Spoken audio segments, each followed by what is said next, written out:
তো বাংলাদেশের আমরা বোকা মুসলমান ফেসবুকে দুটো পোস্ট দিয়ে রাস্তায় রাস্তায় আন্দোলন করে ফিলিস্তিনকে আজকে আমরা স্বাধীন করছি। জি না, আমরা এমন মুসলমান রাস্তাঘাটে আন্দোলন করতে করতে, বাটা শোরুমে আন্দোলন করতে করতে আন্দোলন শেষ, ইমান এতটাই দুর্বল, বাটা শোরুম থেকে নিজের জন্য না হোক আত্মীয় স্বজনের জন্য চুরি করে লুট করে নিয়ে যাচ্ছি। এটা হচ্ছে আমরা মুসলমান। এই ইমান দিয়ে ফিলিস্তিন জয় হবে না, এই ইমান দিয়ে ফিলিস্তিনের জয় হবে না, কশ্চিন কালেও নয়।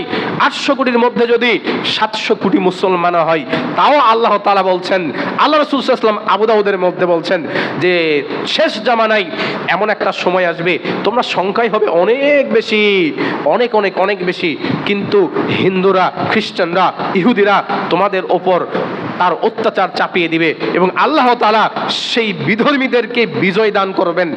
কারণ শেষ জামানায় তোমরা একতাবদ্ধ থাকতে পারবে না।